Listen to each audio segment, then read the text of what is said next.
let's get into it. Where are we going? Where are we starting? What do you want to hit first? What matters? What do you care about? Well, let's start with the game that just finished today. Oh, no, hold on. Okay, fine. Yeah, since it's topical, fine. Since it's topical. Yeah. Well, what happened today, Dan? Unfortunately, Canada women get eliminated in the quarterfinals. Round of 16. To a decent Swedish side? Yeah. This was the best Canadian team we've seen in years. Apparently. One projected to do some damage. Yep. And then I've watched all of their games. So did I. And I'm not surprised they got knocked out. Nope. I'm not surprised. Nope. I wrote it right after. I was like, this is kind of what I expected. I to be honest, they could say what they wanted, and I don't know if that was the pressure or, and I've seen a whole bunch of things written, that starting with when Herdman left and he left at an inopportune time and he left this team. I don't put the blame on Herdman.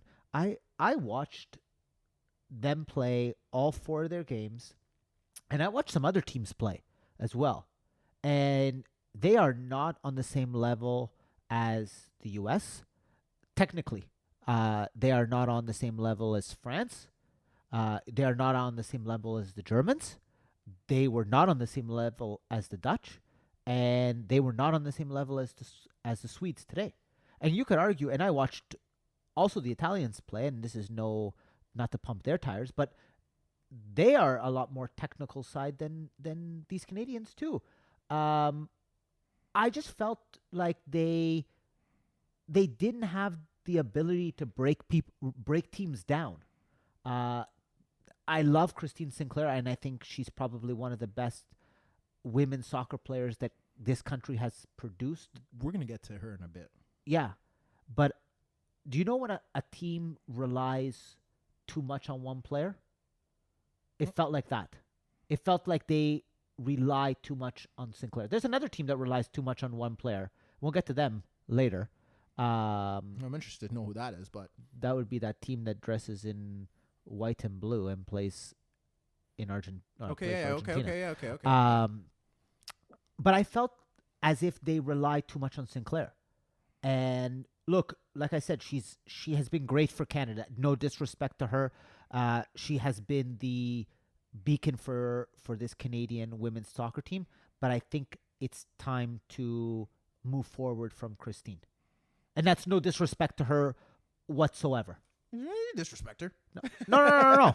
I don't want. Her. No. Because I think she's done a lot for Canadian women's soccer. I just think that the way she has to play now is not conducive to the way these women, this women team can play. Yeah, well, I'm still kind of upset with how you said that, but I'm happy you said it because I feel like no one was saying it. Yeah, I feel like the panel on TSN wasn't saying it. Can I say one other thing? Okay. If you're the captain of that team, as she is, you step up and take that PK. You don't leave it. Janine Becky scored a big goal for Manchester City women, and big respect for her to step up and take that. And it was a good penalty shot, by the way. The goalie made a great save, but that's got to be Christine to step up and take that. But that's on Christine. That's what I'm saying. Okay. Yeah, as long as we know that's on Christine. Yeah, but I'm just continuing what I was saying about earlier. Because the Christine truthers are like, well, why didn't Christine take it? Or like she was on the field. Yeah. She's a captain. Yeah. She had every opportunity to take it. She chose not to. And don't tell me she didn't. Don't tell me that young little Janine, who probably isn't that young, but is younger than her. Yes. Decided that, no, I'm going to take this and there's nothing you could do about it. She asked Christine. I know. Okay? I know. And you know, everybody said, and I've heard this, that, you know, the women don't get the respect that focuses on the men's game and not the women's. With that being said, would you see Messi, Cristiano, Griezmann, Pogba, any true captain leader for a team on those big moments? That's when you step up and be the captain, be the leader of that team. And I think in this aspect, I felt like Christine shied away from being that leader. Well, I'm gonna tell you why I don't like your answer. Okay, go ahead. Even though I'm not saying you're wrong. Okay. Which is rare. I know. I know. That's why. I'm not saying you're wrong at all. Okay. But I want to know what didn't you like about I it? want to know where you want me to hit first. You want me to Canada first? You want me to Christine? Or you want me to the people? Because I'm going to hit out everyone. One by one. Go with Canada first. Okay, so Canada first. Who's the coach? We don't care. Heiner-Møller? Okay. Can't pronounce really his last name. Okay. The one thing that I took from this is that he went with the girls that he trusted, and that was it. Yeah. I feel like those were the 11 that he's put his trust into. Yep. And that's it. And I have nothing wrong with that. Okay. You felt like his substitutions were wrong? Is that what you're getting to? Well, no, but I feel like post-match, a lot of people were trying to kill him, that his tactics were poor. And I thought his tactics were poor. Yeah, and okay, I'm not saying that you're wrong. But the way we evaluate the other teams, I don't know if this team was as good as a lot of people in this country think they were. I agree with you. So could have they been utilized better? Perhaps. But the matter of the fact is they weren't. We saw from game 1 until now, this wasn't the year that they were going to win. There was no way that I could see them winning. But you know the one thing that bothers me about that is that a lot of those Canadian women play for top teams in the women league. A lot of those players play for some very good quality teams in Europe. Oh, I know. So I expected the quality coming from this Canadian team to be higher, technically. In terms of build-up play, in terms of passing, in terms of everything, I expected it to be higher because of the number of those women that are playing in top European leagues. Do you think John takes them farther? Because I can make a debate. I could question that he doesn't. No, I don't think. No, because I think it's just the quality on the field. The coach can only set them up. Yeah. Because I don't think they were set up that poorly. Like the manner in which they conceded today, that's not I don't think that's a coaching error. No, that's just how it goes. And to his defense, he changed formations. Yeah. He went from he started 4-3-3. Yeah. And then he went to 3-5-2 We've at seen some him play point. that, yeah. So tactically, I don't think the blame should go on him because he tried to change tactics. Okay, so that's why. Sorry, go ahead. And I look at the players, and Desiree's nice, Schmidt is nice, no real creativity. The players out wide, they're okay, but they're nice players, but they're not the best of the best. Mm-hmm. They have good players. Yep. I don't want to go and say they have very good players. And I don't want to say they have the elite of the elite. But mind you, this is someone who's not watching them on a week-to-week basis. So I'm judging it from what I've seen over the past 2 weeks. And from what I've seen from the past 2 weeks, they were never going to win the tournament. And I don't, even if they made it to the next, I think they're on the better side of the draw. Yes. Even if they made it to the next round, I don't know how that would have went for them. They wouldn't have got past that Germany team. Yeah. So let's take that for what it is. They to the country, they've underachieved. To me, they've kind of hit where I expected them to hit. Mm-hmm. Now we're going to get to, because I look at the game against Cameroon, and the biggest problem here is that defensively, I don't think they're that bad. No. But they can't create a chance to save their life. That's the problem. They don't have any goal scorers to save their life. And which is a bit surprised. Who was supposed? Well, I don't want to use Sinclair's name. Besides her, because I'm going to get to her in a second. Okay. Besides her, who was supposed to be? Janine, I guess. Jordan Heitma, I guess, is supposed to be an up and comer. Okay.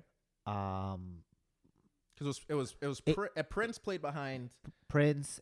I guess Adriana Leon, who plays for West Ham. Yeah, she came on after. She came on and was just hacking at every shot that she could. Yeah. I mean, that's it. Okay. So like I said, I didn't think they were good enough to be where they should be, and this wasn't surprising, so we'll leave that there. Okay. Now we get to Christine. I don't know when I want to pull this little interview not the interview, but the little rant. Should I do it before I speak about Christine? No, let her go after. Maybe they go after. So should I just play it now? No, say what you want to say first. No one's going to say it. So I'm going to say it. Christine's been washed. Okay? Christine's been washed. Christine's been washed. And now I want to know, because we killed the men coaches for doing this and are bringing players based off merit and based off the past and the final swan song, because I felt the same way about Marta throughout this tournament until the game against France, where she kind of did play well. But I just kind of feel like she was at a place and she slowed down the play. And, you know, unless she was just there for the experience and guiding the younger players through and I can agree with that if she was on the bench. Yeah. But they're playing. Yeah. And when I watched Sinclair over these past 3 games, I know she did score or 4. The question I asked myself is, what are you offering? You look past it. You look slow. You don't look like I had no. I knew she wasn't going to break that Wambach record. No, unless it was PKs. Like I knew she wasn't going to. Oh, but let me tell you, she will break that record. Well, yes. I would like to think she's going to score at some point. Yeah. But I knew it wasn't going to be at this tournament. No. And I watch her play. I'm like, she just doesn't fit. And I actually could make the case that she's probably slowing down or taking away from what this team could be. But she kind of has to be there based off the name. And I think that's a big problem. And I don't think no one has said that. I didn't listen to the panel enough to see if they said that. I doubt they're going to say that because there's too much respect. And this is no disrespect to her. Because I could disrespect her. But I would never do that. But I just don't think she was fit to be in that squad if they're looking to win. And when I say fit to be in that squad, I mean fit to be a key focal point in that attack. Would you have had a problem if she was coming off the bench? I wouldn't. Okay. But the question is... So the inclusion of her in the squad is not the problem. It's the inclusion of her in the starting 11. And I feel like it was just an automatic. Like she had to be there. And I felt that puts a coach in a predicament where, you know, he's probably thinking what I'm thinking, but he can't do anything about it. I agree. And I feel like if he does do that, as we saw with the penalty stuff before it was stated that Janine did ask her, then there would be a backlash if Christine Sinclair doesn't start. And Christine's had a phenomenal career. And what was the best tournament that they've performed in? Was it the Olympics? They won bronze twice. They won bronze, right? Yeah. But the only... And this is not to take away from her, but the only time where Canada really like challenged for a tournament was the Olympics. Yeah, when they lost to the U.S. And I felt like those performances, those games, and we'll get to that, and that's my thing with Sid in a bit, is that they relied on moments of Christine Sinclair brilliance. Of course they did. I don't think, and I could be wrong, I'd have to go back and watch, but from what I remember, it wasn't like, oh, Canada's the new superpower of the world's game at the women's level. No. Or Herdman is some genius of a coach. There was always talent there, but we're still seeing that the talent isn't where it should be. Correct. It's good, but it's not great. It's not elite. No. But it also pushes you over the hump when you have someone like Christine who can reach that level and push you over the games and provide you with moments of brilliance.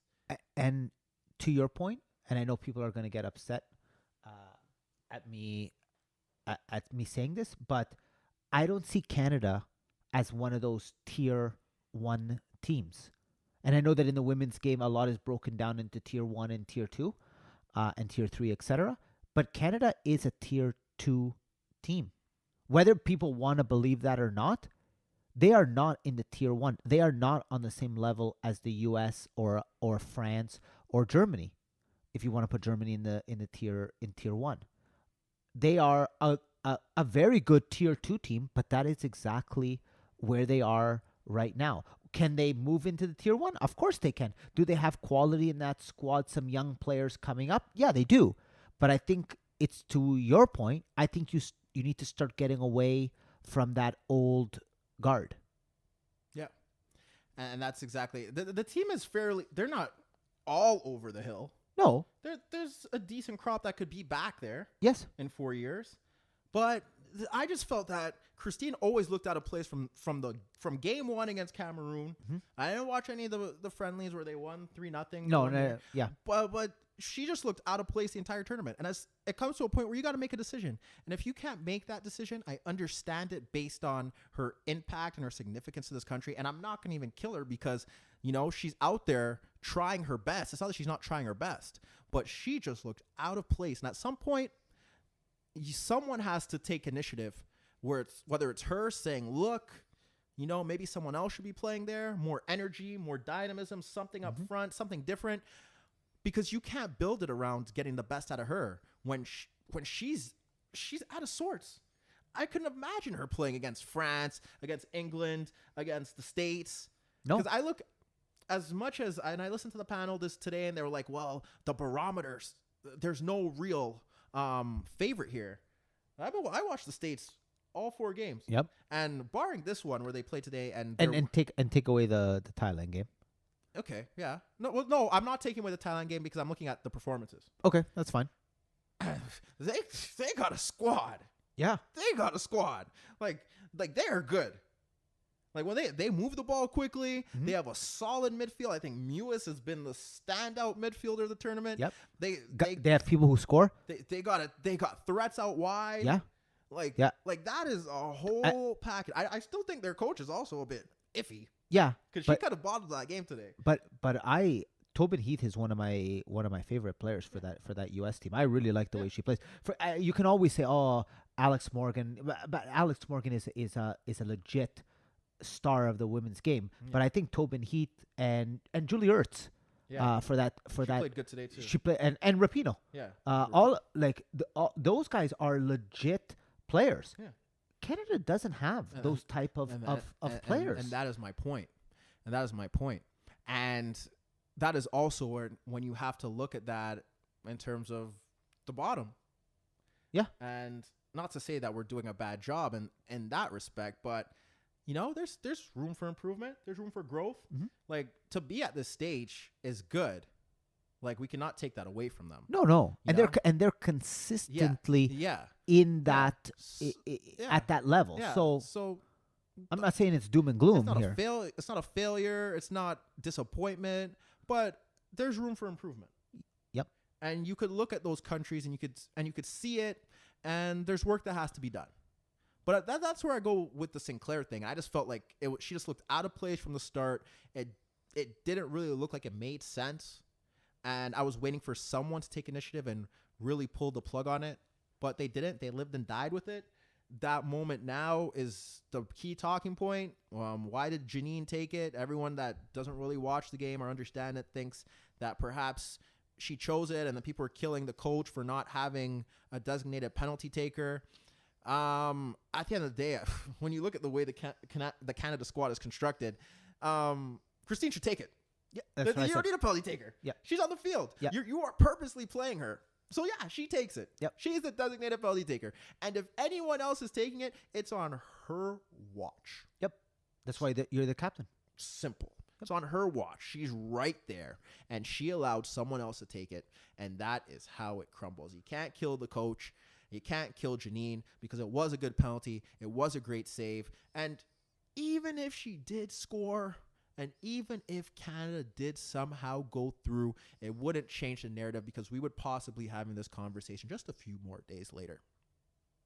And then it leads to us, because after all this happens, we have to have one of my favorite people, the voice, because he's everywhere. Of the voiceless? The voice, well, people listen to him. Yeah, go ahead. He's good at what he's doing.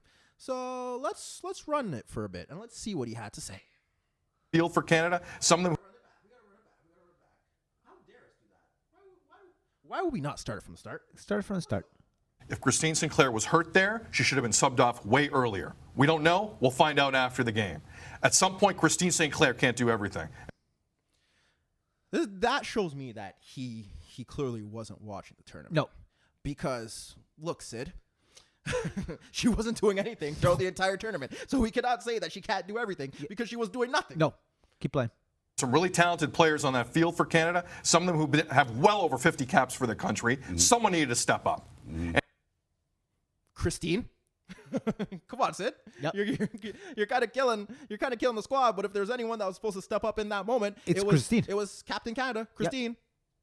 At some point, the hit and hope stuff that you saw the entire game and for most of this tournament isn't good enough. I saw France-Brazil yesterday, Tim. This Canadian team couldn't hang 5 minutes in that game. Right.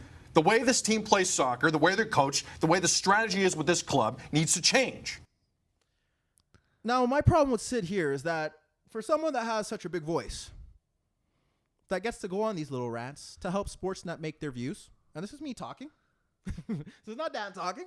This is not young Daniele talking. For someone who has this voice to say all that, you would like to think that if there was a change that needed to be made, you would kind of do a bit more to kind of help push that in the right direction. I don't know what Sid does on his spare time.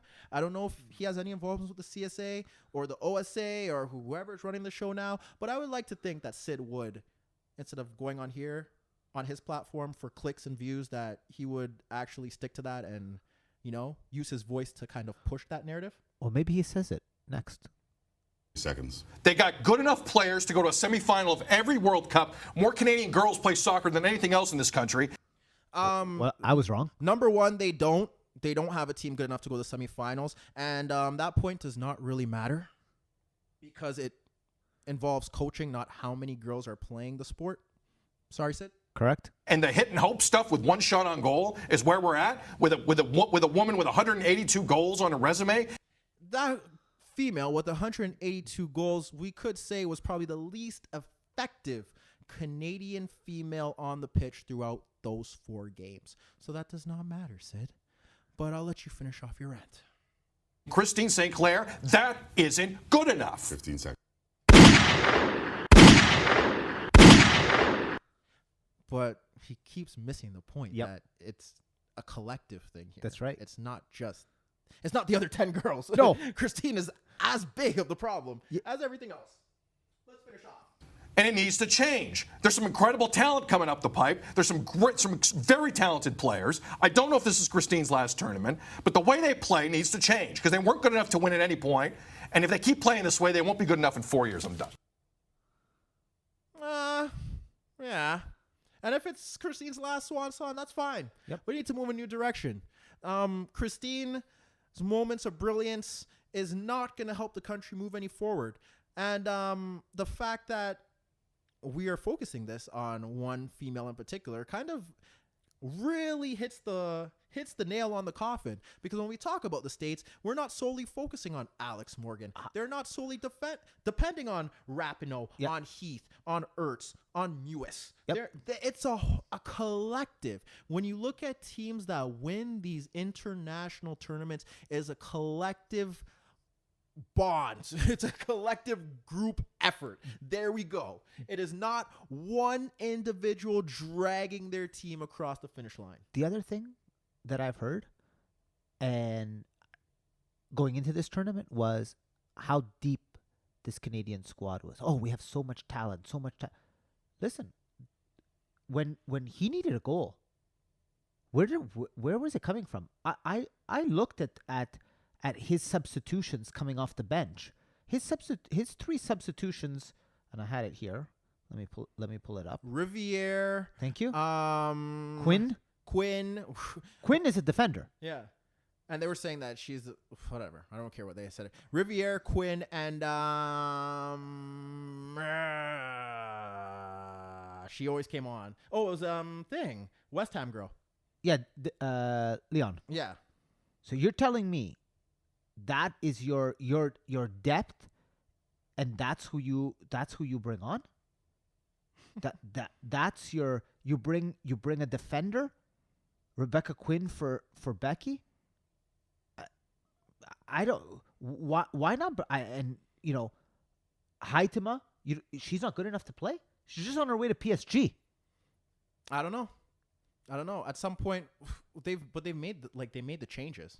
Like Fleming wasn't working, Becky wasn't really working, Prince wasn't really working, Sinclair wasn't working. At some point, like I said, the manager wrote ride and die with his group of girls. Those are the group of girls that he believed in, and it's going to be. I guess they could play in the Olympics, right? Yeah, they could. Yeah, so that's another opportunity for them to really look at and go forward. But it's not a failure. I could kill the fans for the hype and the false hopes, expectations, the expectations, and the whole Sinclair thing. Like, that needs to stop. And it's good and it's bad. Like, if they didn't make out the group stage, then maybe we could have a bit of a gripe. But we have to look at it and see that, like, yeah, there's work that needs to be done. But that's the other thing. They put themselves in this position. And I'm talking about the team. they could have avoided this matchup if you win the group. Yeah. Okay? Yeah. So let's even take one step back.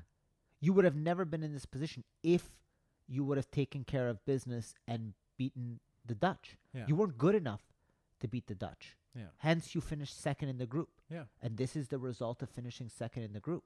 Yeah. But I also look at it deeper because after I saw the opening 2 games, when you assess these things and you watch, you kind of know the barometer of how good a team really could be. And with them, you just kind of knew. Like, there was no belief that there'd be a flick in the switch or there'd be some master tactical change which would really help them. They were what they were. And I think those are we've said this on and not just for the women, but we've said this throughout the year. You need to watch more games. And if you had watched, and if you know soccer like the two of us do, it's exactly what you just said. You would have watched them play those 3 group stage games, and today should not have been a shock to you. No.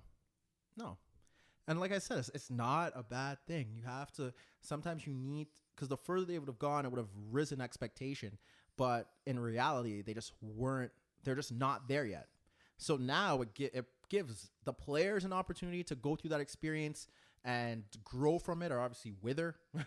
And it gives the program an opportunity to look at what they need to do, what they could fix, watch the other teams that are still in this competition, see what direction they want to go and how they can improve, how they can reach that level. And it gives the manager an opportunity, along with the CSA. Do they keep him? Do they not?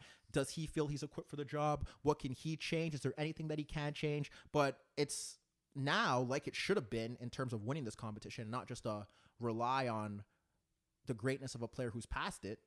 Now it's a collective job for the CSA, us as fans and supporters, and obviously the media, and then the players and the manager himself to get it right. And this is where they need to be. Sid could talk about them making it to a semifinals, but that wouldn't change the fact that they still aren't good enough. And at some point, you get hit with reality. So that's where I feel. And it's like, no, I don't care. They are what they were. They showed it. It sucks, but there's room for improvement. There's room for growth. It's not an end-all, be-all. And now we have to sit back and hope that they get it right. And like I said, they're consistently here. That's more that we can ask. And just hope to see them back on that stage again.